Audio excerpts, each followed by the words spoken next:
How and why did you decide to write an anti-Islamic book? How was your life in regards to faith? What did you believe in? What was your heaviest and most regretful expression that you used for Islam?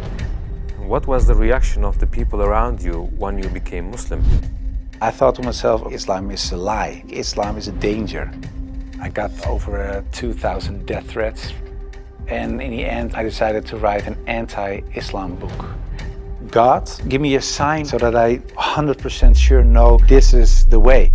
I couldn't sleep for it for 2 days. I couldn't accept it. It was so strange. Assalamu alaikum, Brother Joram van Klaveren. Thank you for accepting our invitation, and we are happy to have you with us. I want to first ask you, who is Joram? Walaikum salam, Ahmed. Thank you very much for the invitation. It's a great honor for me to be here. Joram van Klaveren was born on January 23 in 1979 in Amsterdam, in a pretty regular family: father, mother, brother, another brother, younger, a sister, a cat. In Amsterdam, I was born and raised there.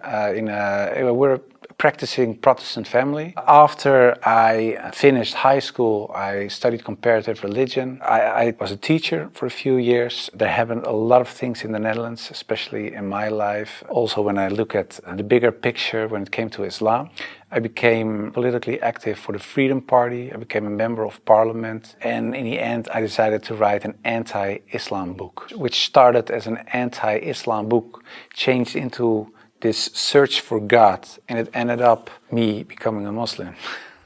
How was your life in regards to faith? What did you believe in? Before I was a Muslim, I was a Protestant Christian from the Reformed Church. We read from the Bible, we all got biblical names, we were all baptized, we went to church, etc., etc. So we're pretty Christian in that way, in that sense. Of course, I believed that there is a creator, I believed in heaven, hell, I believed in angels, revelations, and of course what separates the Christians from the Muslims is that I believe that Jesus Christ was the Son of God. In a more philosophical way, I believed he was God himself, of course. I believed in the resurrection and crucifixion of Christ, of course. And I believed in the atonement. But because the Trinity is a very complex concept, whether you believe it or not, it's still very complex. Because if there is a God in the Bible, it says God is eternal. But if you are eternal and you die, you cannot be eternal, immortal at the same time. So that was something when I was a little older, 16, 17, I started questioning things like that. It's not very logical. I talked to many priests, preachers, even rabbis, and the answers I got weren't very satisfying. That made it for me kind of complex, and in the end I had some doubts about stuff like this, but I said, well, I set it aside and I thought, okay, I just believe it, and perhaps I'm not smart enough to get the whole picture. And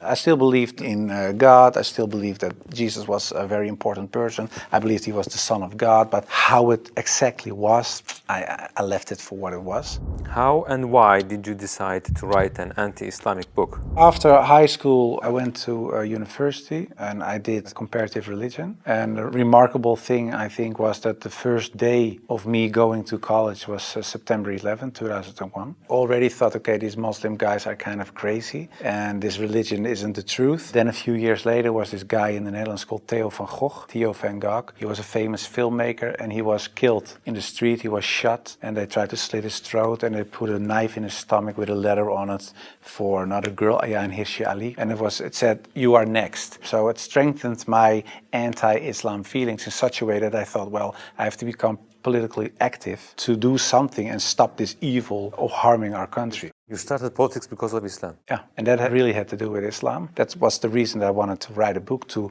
explain to people why Islam was a danger for the world. When I was writing my book, like I said earlier, the questions, the doubts I had about Christianity popped up again. And that was about truth, of course, because I was a believing Christian guy. And yeah, the Christian questions I had in the end were answered in an Islamic way. Because, of course, when I started writing the book, a lot of people think that it was a political book. But it wasn't so much a political book, it was a religious book, because I wanted to show people why Islam was a danger as a religion, and I wrote it from a Christian perspective. So in the beginning I made a comparison between the Christian concept of God and the Islamic concept. So I started comparing it. But because I had these doubts about the Trinity and I saw Tawheed, the oneness of God in Islam, I thought, yeah, it sounds a little bit more logical. And then I thought to myself, well, I reread the Bible to refresh myself, to see, okay, why isn't the concept of Islam, the Tawheed concept, isn't isn't the Christian concept. But when I was reading the Old Testament and I saw what the Old Testament prophets said, it was one God, one God, one God. And then I thought, okay, I'll look only at the words of Jesus Christ in the New Testament. And then there's this story in the New Testament where a guy comes to Jesus and he asks him, what is the most important thing in life? How can I gain paradise? And he says there are two things. He says, hear, O Israel, hear, your God is one. Treat your neighbor as you want to be treated yourself. So I thought, well, even Jesus Christ says, hear, O Israel, your God is one. So I thought, well, this whole Muslim concept of God sounds more logical, and it's the same concept that I find in the Old and the New Testament. And I know Christianity as a religion teaches something else, but it isn't the concept of God that I find in the Bible. So after weeks and weeks of study,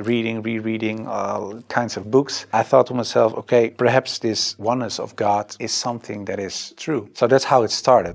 What resources did you use while doing your research? Because I was kind of shocked, I started writing to several authorities on these religious matters. And one of the guys that I wrote to was Sheikh Abdul Hakim Murad, and he's a professor from Cambridge University. But in a way, it was kind of strange, of course, because I was a politician back then still. I was writing an anti-Islam book with an anti-Islam purpose. And I'm asking this Muslim professor from another country, can you help me? So I told him, I'm writing a book. I have a lot of questions. So I was very plain why I thought, why is Islam promoting terrorism? Why is anti-woman? Why is anti-Christian? Anti-whatever. After, I think, 6 weeks, he sent me a very extensive email. And he started explaining, directly answered a lot of my questions. But he also told me, you have to read this article, read this book, read that book, ask this person. And so he was very extensive in his way of explaining. But in the end, after I read all these books and articles and made a comparison between prophets from the Old Testament with Muhammad, peace and blessings be upon him, I had no arguments anymore to say they are prophets and he is not. And I thought to myself, well, if I accept Moses on these grounds and I cannot accept the prophet, then there is something else. So I thought, why don't I think he is a prophet? And I thought, oh, perhaps because he had many wives. But then again, when you look at Solomon or you look at King David, Abraham, there are a lot of people in the Old Testament that had more wives. And when you look at even outside of the religious books, culturally in Europe, in Africa, Asia, everywhere, there were men with several wives for several reasons. So I thought to myself, well, that cannot be a reason either. So one by one, all these reasons fell. And then in the end, I thought, well, I have to say all of them are not prophets. But I didn't believe that because I thought, well, the things they did, they said, the miracles that happened, etc., they were confirmed in what they said and what they did. So they are. And then I said, well, then I have to accept that Prophet Muhammad perhaps is a prophet too. So I was doubting it. So first I thought, well, it's the most evil person I know because of the history. Then I said, well, perhaps it's not that evil, but he's not a prophet. And in the end, I started doubting, perhaps he is a prophet. Yeah, that took, of course, me reading a lot of books again. And the one thing that I think was very wise of Abdul Hakim Murad to say was, he said, well, the books you read about with the anti-Islam arguments are written by non-Muslims. He said, if you want to know more about Christianity, you don't read books from atheists. You start reading the books from the Christians. Why do they believe this? What are the arguments? So that you have to do the same with Islam. So start reading Islamic books from Islamic teachers, from Islamic scholars, etc. And then you can see, if you compare the books on the same topic of people who are Muslim and wrote those books and non-Muslim, you can see where they took the wrong turn, where they translated words in the wrong way, sometimes perhaps even not on purpose, but just because they didn't know, where things are added, where things left out of it. So, and in the end, you see there's this other religion almost created because of all these things. And that's what I did. And that's what I also did with the life of the Prophet, because I read a book from Martin Links, The Life of the Prophet, based on the earliest source of Muhammad. And it was written, of course, by a convert. And his way of reasoning, his way of telling, his way of writing appealed to me because it's culturally the same thing. How do I approach a certain topic, etc. And it was the first time that I saw him not so much as a warlord, because that's the picture I had in my mind, but I saw him as a father, and I saw him as a friend and a teacher, and so much more. And so, yeah, I saw the person and his character, and I said, well, I can say a lot, but I cannot say that this is not a good man. So his character persuaded me to read more and to want to know more. What surprised you the most while doing your research? The story about Hind, there was something that, like a switch, like I had to change. And it was because I thought Hind was the wife of one of the enemies, Abu Sufyan. And in a way, they gave money to kill Hamza, the favorite uncle of the Prophet. And that was what happened on the battlefield. He got killed. They even paraded with his ears and cut off his nose and horrible stuff. So the Prophet was deeply sad, of course, of what happened. And years later, he became powerful. He came in power in Mecca. And then there was Hind. And I was reading this book and I thought, okay, now she gets crucified or her head gets cut off or something like that. But he said, well, I cannot look at her right now, but everybody is forgiven. And if you want to stay here and live among the Muslims, it's possible. If you don't want that, you can go. But bloodshedding is over now. And I thought to myself that she was forgiven. If you can forgive someone who kills a relative, especially a favorite uncle of you, even starts parading with parts of his body to show other people that she humiliates you and whatever you stand for, that means you have such a great character. It's very special. It's something you don't see. And that's what he did. So I thought to myself, well, it was a really special guy. And when I thought that, I thought, well, I have these arguments for him being a prophet. I see his character. I see the way he treated other people. I see how he treated his enemies. I think he is a prophet. But then I thought to myself, whoa, that's horrible. Because I already accepted this oneness of God. And now I say he is a prophet. If I say there is only one God and Muhammad is his prophet,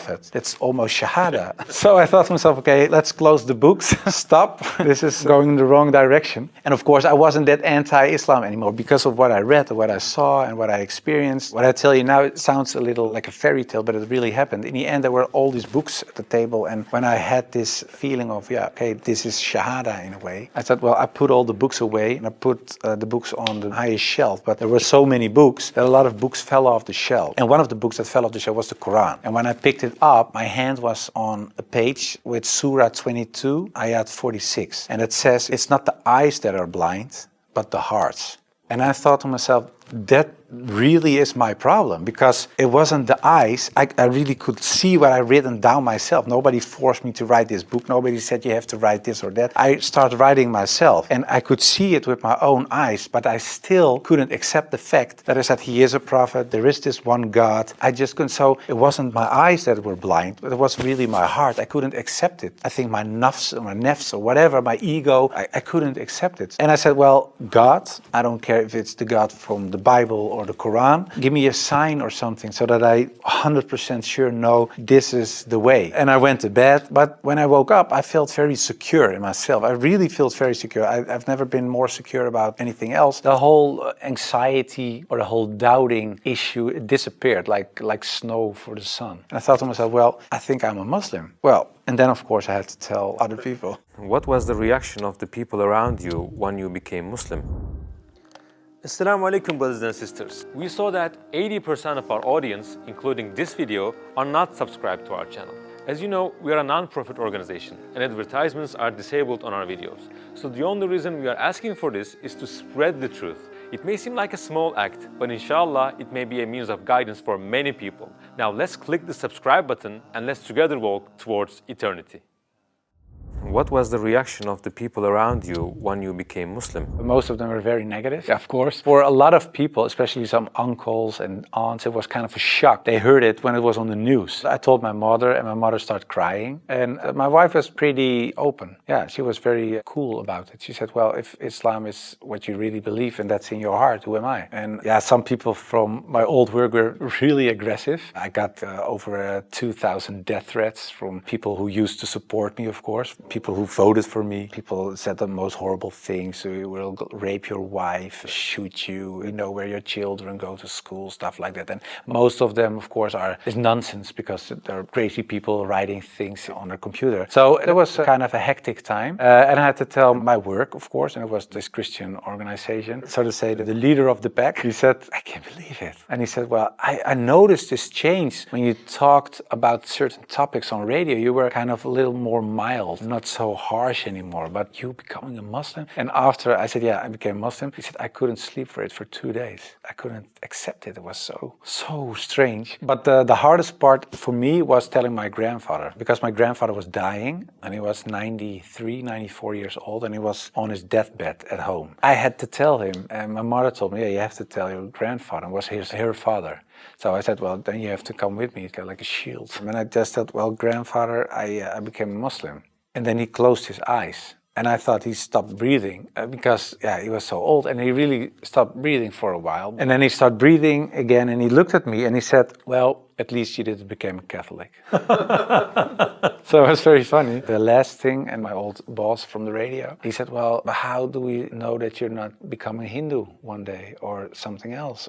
And I told him, well, I never chose a religion. One time, and it was when I became a Muslim. Before that, I didn't choose my religion. I was born in a Christian family. I was raised in a Christian way. And I'm very grateful for all the good things that it brought me. But it was not my decision. And the only time I made a decision was me becoming a Muslim. And it was the most, like I said, I think the most important decision I made. And it was the most rational decision I made. I never took years and years to decide one thing, only becoming a Muslim. How did you feel when you made your first salah? It's, of course, a beautiful moment, but very strange as well. Because as a Christian, you're not used to pray like that. You pray with your hands together and perhaps on your knees in front of your bed or something. But I think it's very beautiful that you really prostrate. So you really bow down in the deepest way for your Lord. So that's a very humbling, beautiful thing, I think. And that, yeah, it made me feel very happy.